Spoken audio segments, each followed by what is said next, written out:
Welcome to another episode of Leadership Lessons. My guest today is Greg Mathis, and we're talking about how rural churches can thrive. Greg, thank you for joining Leadership Lessons. Oh, it's my pleasure. Thank you, Todd. Let me introduce Greg to you. Greg Mathis serves as pastor of Trenton Baptist Church in Trenton, Kentucky. He is passionate about the health of the local church and has served in ministry since 2011 through expository preaching and biblical counseling. Greg holds degrees from North Greenville University, the Southern Baptist Theological Seminary, and Midwestern Baptist Theological Seminary, where he has just finished his defense of his PhD and will walk and receive his diploma in May. Greg's married to Whitney, and they have 4 children, and they're very young. And Greg, I love the subject we're talking about and appreciate your ministry. It's been fun watching you at Trenton, and you came. We just spoke offline. You came there in the middle of COVID, which what a great time to start. So begin by telling us about your sense of being called to ministry, then how you ended up at Trenton Baptist. I was blessed to have just a great youth ministry to grow up in at a really unique time in my home church's history there in North Carolina. I tell people, I'm from North Carolina, but I got to Kentucky just as quickly as I could. But about 17, I started to feel a desire. 1 Timothy 3 says, whoever desires the eldership, desires a noble thing. And so I think of call in terms of desire, and that desire that began when I was about 17 never really has let up. And so thankfully, the Lord has allowed me to serve churches vocationally as my job. And so very thankful for that. My wife and I, we've served a couple churches in different staff roles I had, and my wife was a elementary school teacher for 10 years. We felt that we were being called to the mission field, and so we made preparation to do that, to go to South America. Okay. And we were very close to the cusp of that. We had to get on the other side of the birth of one of our children, and there were some medical reasons after that we simply could not go. And from the hospital room, after receiving that news, we started looking for stateside pastoring roles. I feel that many guys feel equipped and called and have been gifted to be church planters and different things like that. And I felt called to the established church in rural America. And so the Lord made it very clear. He opened a door here at Trenton, and we've been here serving happily for just about 6 years now. And so that's the brief sketch about how we got to today. So, Greg, our conversation is about rural churches, and when many people hear rural churches, they think country church, but that's not what Trenton is. Trenton is a town church. But tell us about the town of Trenton. What's Trenton like? Just describe that for us. One of our church members described it well.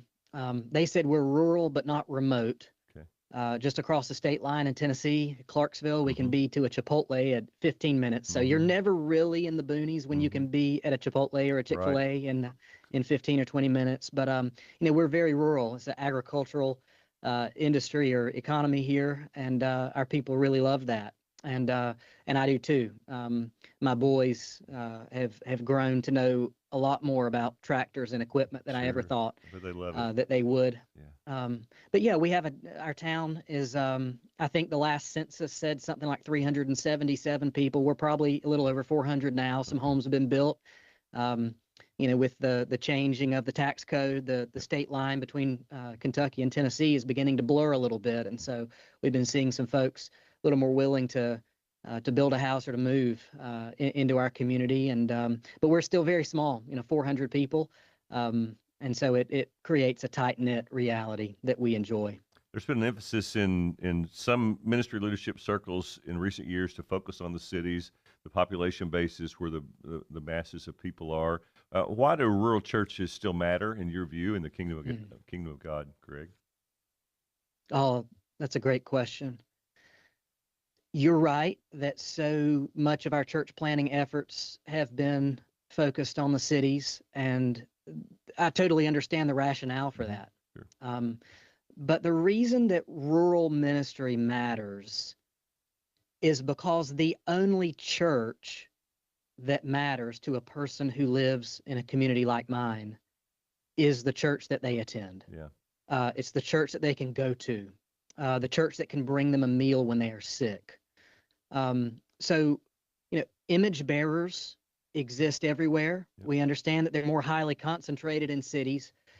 But some of that emphasis, I think, has caused us to overlook valuable ministry in places where there are image bearers, in places that are not glamorous, places where there aren't as many resources, but where God is moving mightily and He loves deeply. So that would be my answer to that. Yeah, rural churches matter because image bearers live there. Yeah, I agree with that. And it's some of the sweetest ministry that a ministry leader like yourself will ever experience. Greg, what are some unique challenges that rural churches may face that may be misunderstood by others? Hmm. Dr. Gray, a couple of minutes ago, I mentioned that rural churches, rural towns, close-knit towns, there's a lot of sweetness that comes with that intimacy of being known and doing everything in community with one another.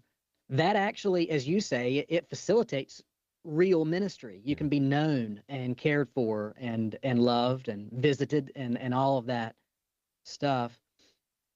But sometimes, as the saying goes, an unguarded strength can be a double weakness.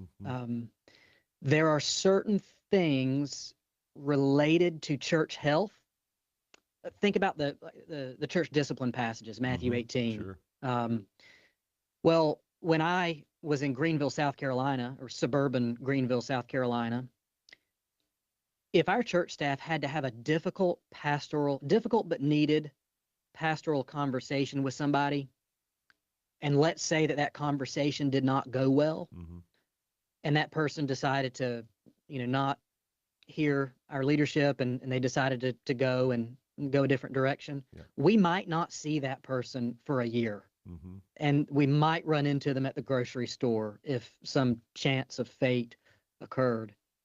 Here, in rural areas, tight-knit communities, if you have to have a sensitive pastoral conversation, loving but just difficult, you may see that person 3 times before next Sunday. That's right.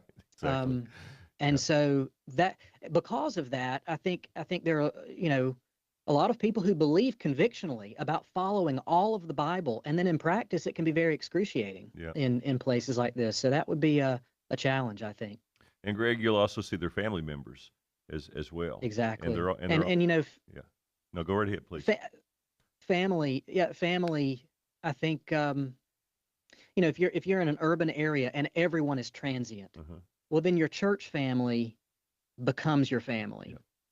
In rural areas, the extended family, aunts and uncles, grandparents, have a very there's a gravitational pull, and I'm not saying that that's bad. Family's great, and a few generations ago it was mostly that way for everyone, but the family has a big prominence in rural areas as well. So, Greg, what are some of the unique needs that members of a rural church may have that pastors may not see in more urban or suburban churches?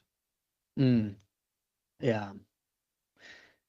I kind of look at it this way when you're comparing the city and the country.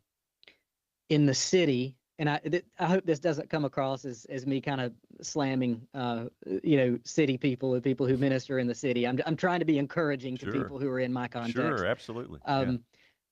So in the city, if you're driving down the street and you see a problem, a tree is across the road or whatever, people think to themselves, somebody ought to come and do something about that. That's right.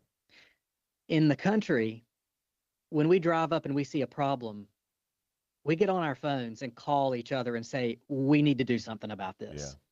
And so there's a lack of resources that are just so ubiquitous in a town, in a big city.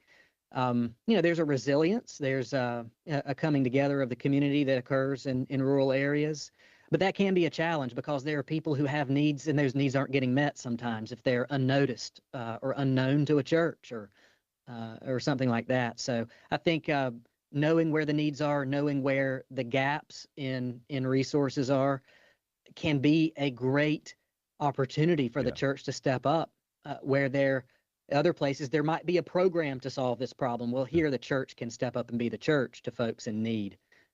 Yeah. And Greg, I'm remembering, you're kind of describing connectivity, and I think I recall that Fairview Baptist Church or Bethel Baptist Church over in Fairview had a fire, and you're part of the Mhm. volunteer fire department. Is that right? In Trenton, are you somehow connected to that? And you reached out to me, I think, and let me know that that fire had happened. But that kind of stuff, that's, I mean, when you were telling the tree story, I'm thinking, man, half the population is a pickup truck with a chainsaw to the back of it, and they're going to take care of the tree. It'll just be fixed before anybody even comes along to fix it.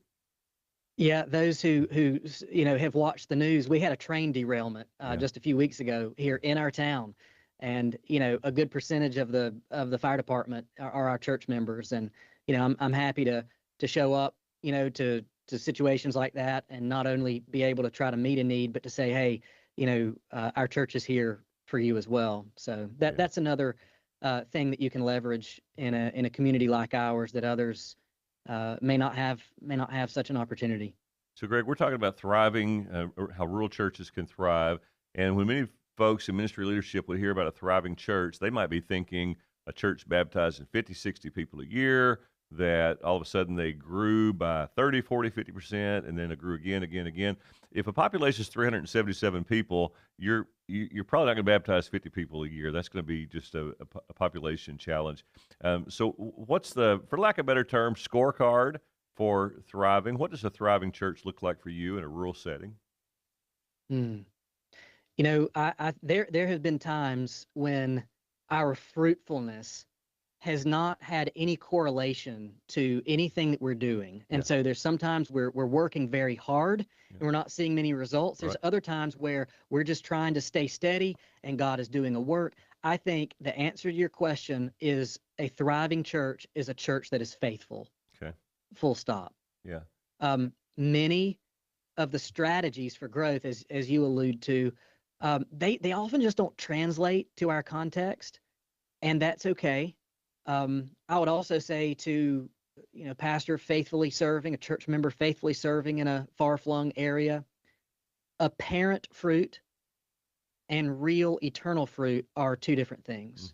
sure, Um, and most people called to rural ministry need to be fully at peace with that. yeah, Because if you're not at peace with that apparent fruit and real eternal fruit are two different things, that's a recipe for pastoral burnout, yeah, despair, and attrition. Um, so, yeah, I think if our numbers don't explode, sure. but Jesus calls us faithful, that's a win. So, Greg, you're speaking to most pastors in Kentucky. Kentucky's a rural state, so you're saying that thriving looks like being faithful, and my understanding is we're responsible for faithfulness. God's responsible for fruitfulness. How do you describe faithfulness? If you want to talk to a colleague who's in another rural part of the state, and he says, "Man, I'm just trying to figure out what even faithfulness looks like," what would you tell him?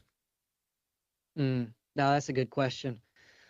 Well, I think we have to be faithful to the word, and we have to minister the word. There are plenty of pastors who are preaching the word faithfully. They're even doing a better job speaking than I ever will Right. because of gifting and things like that. But I think we also have to minister the word.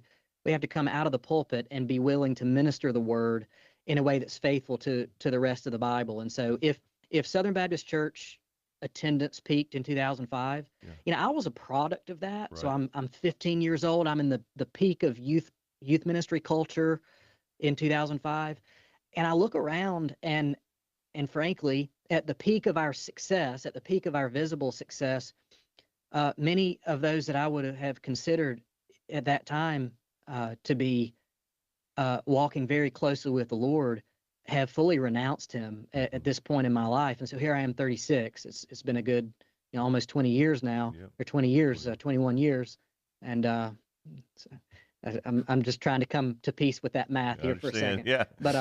But anyway, and so our apparent You fruitfulness were at that born in time, you were born in the 1900s, Greg. It really is. It really eh, is okay. yeah, exactly. Our apparent fruitfulness. Um, and our real lasting spiritual fruitfulness have been shown to be two different things. And so I think what that tells us is we have to keep our eye on the ball, do the hard thing, preach the word faithfully, preach it in its fullness, Sure. and then come out of the pulpit and minister it. That means having the hard conversations that we preach about in different passages of the Bible, such that such that how we are ministering is lining up with how we are preaching. I hope that's somewhat It clear. does. I want to go just a little bit further with it. You're a disciplined guy and a disciplined pastor. You have a structured approach to life, I believe, in leadership and ministry calling. And I know there's not a typical week for any church leader, but if you think about the 3 or 4 or 5 things that are your priorities, things that are important to you as a pastor that you're probably going to do each of these every week. I'm hearing you say sermon preparation is clearly one of those. What are a couple of the other ones? Sure. Our church, we still have 3 teaching times a week, Okay. which is becoming less common. Yep. I think that has prompted me to bring in. I have a wonderful second chair guy. Oh, good. Part-time pay, definitely not part-time effort, definitely not part-time heart. And so I've tried to lean on him, give him opportunities. The Lord has sent us a faithful brother who's a retired pastor. So I'm trying to lean on them sometimes to allow our church to hear from their voice, so that I'm not just stuck in my office all the time producing content. Sure. So that I'm able to be in the community. I'm able to visit the widows in their affliction, visit the widows and orphans in their affliction. And so, I think pastoral care, which was very difficult during COVID. Yep. I think being seen as available and present in the community in general, and so coaching the soccer team, as I can, being in the volunteer fire department, different things like that. Not bragging, just showing how it shows up for me. And then also, but teaching is central. The ministry of the word and prayer are the very things that God gave us deacons for, so that those 2 things would not suffer. So counseling, you do some counseling, which is ministry of the word, just in a one-on-one context. It's hopefully exposing what is in the Bible for that one topic that I believe every Sunday there are brothers and sisters who walk into our churches and they're praying that the sermon will be on the topic that they're dealing with. Well, not every sermon can have that level of scalpel-like precision, but counseling can. And so the ministry of the word, prayer, being present in the community, smelling like our sheep. Those would be. That's great. So, Greg, most churches need revitalization. I mean, I think it's a fair statement. Most churches need some level of renewal, revitalization, refreshing, or something or another. What are some mistakes that leaders might make trying to revitalize a more rural setting church? Sure. We could probably fill the rest of our time with just me giving you all of my mistakes. Well, that I've made, listen, those are my favorite stories, so go right ahead. Yeah. Oh man. Just super quick. My grandfather was a pastor. Yeah.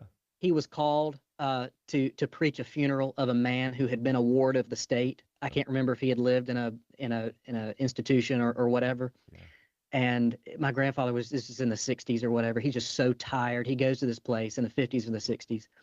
And he preaches this sermon, and there's only like 3 people in attendance, and he says the guy's name wrongly every time. He just made up a name. It's somebody from his past, and it was like, so we have those moments. We have feet of clay. There's a ton of pat answers. What mistakes are common to leaders during revitalization? I'm going to assume that your viewership, listenership knows all of those. Don't move too fast. Know the speed limit of your church, understand the history, all those things. But I will say 2, one is a failure to address obvious biblical issues. Here's the thing. Churches that are in need of revitalization are often in need of revitalization because there has been some overlooked or ignored disease. No question about it. So this is what Edwin Friedman basically says, although he's not a believer by any stretch, in his book, A Failure of Nerve, just a book about leadership. He says organizations always adjust down to usually accommodate their most unhealthy elements Yeah. or their most unhealthy members or parts Yeah. in the absence of strong leadership. And so, if we're not going to address issues as best we can with wisdom and gentleness, we should not be surprised when unhealth crops up. So, Yeah. um, and then I've been helped by Brian Croft and his book on revitalization, because he's a guy who has the convictions, but he also says, listen, don't be an overzealous reformer. So Okay. that would be the balancing to what I just said. Okay. Mark Dever Yeah. says, I've heard him recently in the last couple of years say about his church today, this is a paraphrase, I am overlooking things all the time, No question he about it. says. Yeah. Charles Spurgeon said to his pastor's college students that pastors should learn to have one blind eye and one deaf ear and know how to use them. Mm-hmm. So many of the problems that can't be fixed in 5 years can be fixed in 15. Mm-hmm. And so I think if we have that kind of attitude, patience, conviction, spirit, wisdom, it'll work out for us better in the long run. Greg, it's really good counsel. You're describing a blind eye and a deaf ear, intentional blind eye and intentional deaf ear, but there's also the unintentional blind eye and deaf ear where leaders need to occasionally be asking, what am I pretending not to notice in this That's church? right. What am I acting like it's not going on here, when there really are situations like you're describing that got a church in trouble in the first place, that someone at some point is going to have to lean in and address those matters. So I appreciate the way you frame that. Greg, so sometimes in revitalization, there can be an unintentional alienation of long-term members in a church, right? That those folks can feel like, well, we just haven't been doing anything right around here. This guy wants to change everything. How can a pastor, or what should a pastor be thinking about, or lead in such a way or attitude to lead revitalization without unintentionally just putting off or alienating long-time members? That's tough. There could probably be 5 or 6 or 10 valid answers. I'm just going to give you one for the Okay. sake of time and clarity. I think that if we are clear that when we make a change, when we initiate some kind of change or transition, I think we need to be clear that our heart is to do it so that we may survive and thrive. Yeah. This is much less assured today than it was 25 years ago. 25 years ago, it was possible just because of demographic trends. We were very much on the upswing. All you really had to do to stay alive was generally preach good sermons and visit the sick. Mm-hmm. Today, we have to articulate to our people that every change that we are making is to ensure that 10 years from now, somebody will be still sitting in that pew that has your great-grandmother's name engraved on the end of it. And that as a pastor, that's my heart. My heart is to make sure that 25 years from now, there's still a gospel preaching church on this corner, thriving, doing good ministry. When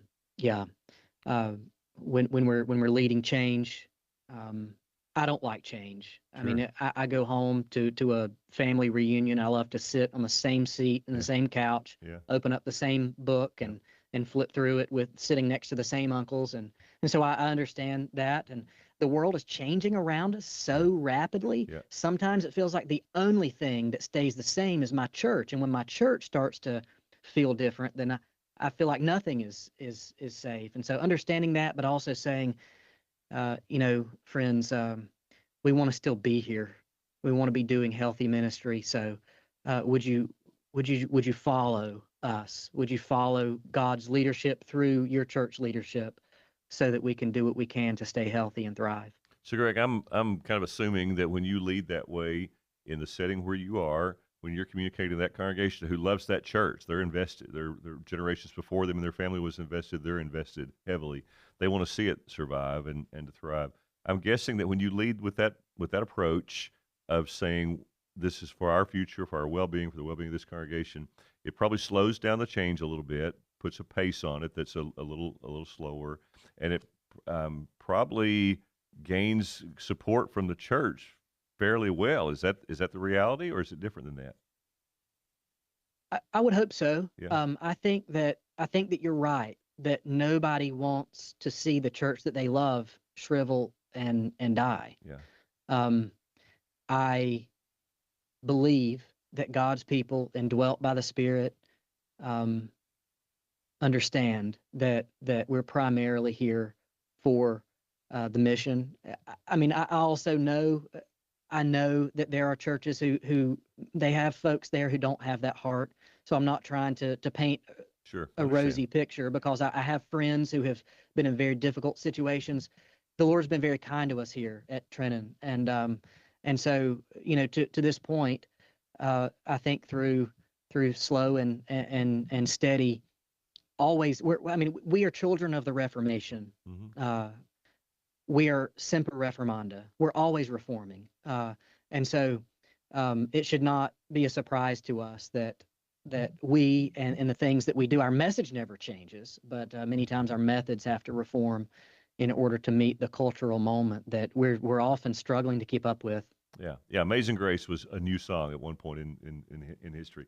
So, That's right. Greg, as far as outreach and evangelism, what have you discovered in a rural setting, in your current setting? What have you discovered in terms of outreach and evangelism that has helped you connect with some people that you weren't previously connected with?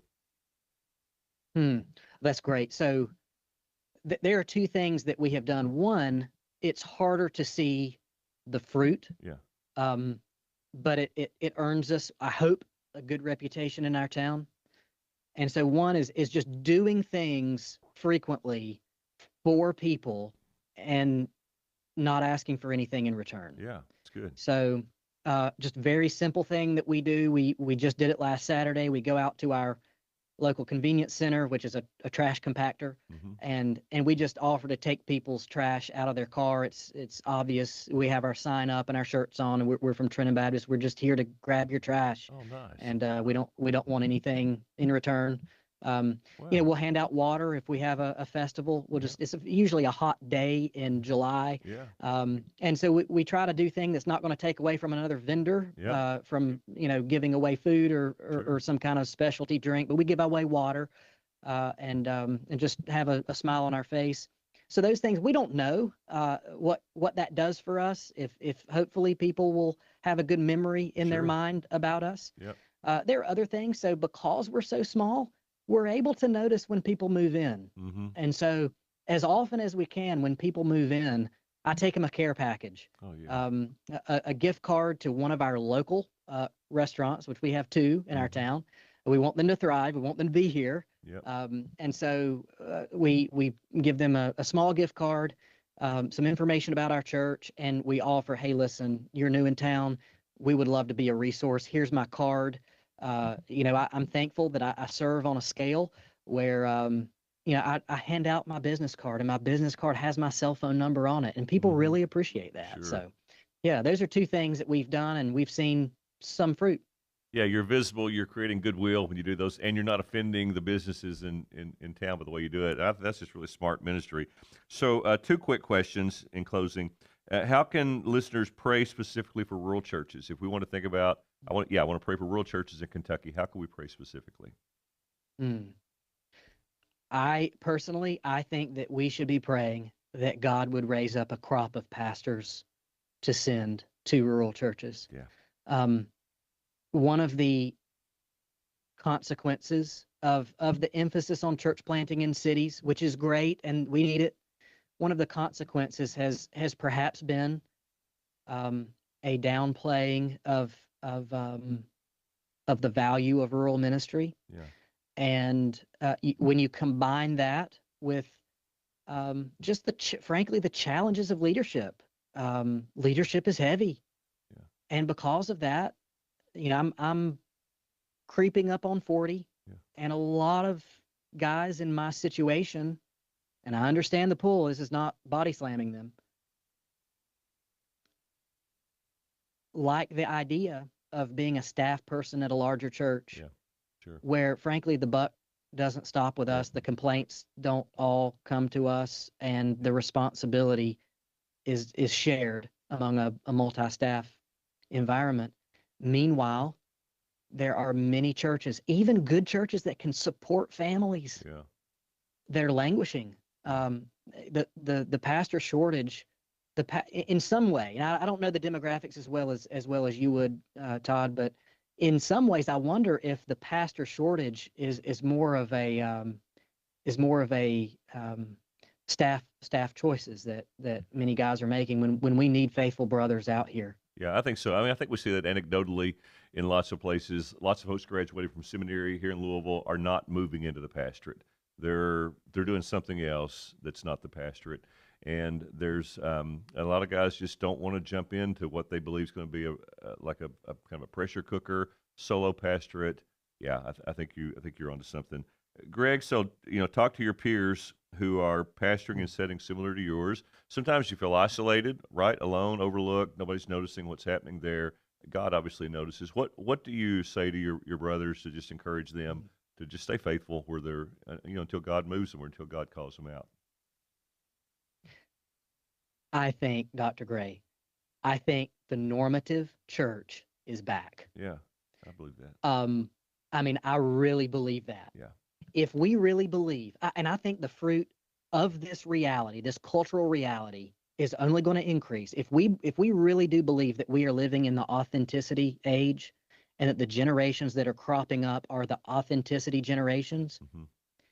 I think, and I'm seeing this a little bit, and I'm seeing this anecdotally, there are people who really value their church family knowing their name. Yeah. That, brothers who are in rural churches, that is our bread and butter. I'll share with you something. This is going to be, this is going to be a paraphrase. Sure. But just a few weeks ago in our Sunday school class, it was a young couple in there. They were not speaking negatively about a former church. They were just simply saying, we were at a big, outwardly successful church, and we were serving, and we didn't know anybody's name. Yeah. And nobody knew our name. And they said, since coming here, it has been so refreshing to be known. I think that there is a bigger appetite for that than people realize. Yeah. And I think we can leverage that. Yeah, brother, for the gospel. I agree. I agree 100% with you. Man, our daily prayer is every church to be a thriving church, every leader to be a cared for leader. I appreciate you, Greg, and appreciate God's calling on your life and the way you've approached ministry at Trenton. Congratulations on defending your PhD work. I look forward to calling you Dr. Mathis pretty soon. But brother, thank you for your ministry, and thank you for joining Leadership Lessons. Thanks for the opportunity. Yeah. Thanks for listening to Leadership Lessons. An audio podcast of this program is available on Spotify, Apple Podcast, and more. The Kentucky Baptist Convention was created by churches for churches to help churches reach Kentucky and the world for Christ. For more information about the KBC and the cooperative program which fuels our ministry, go to kybaptist.org. We'll see you next time on Leadership Lessons.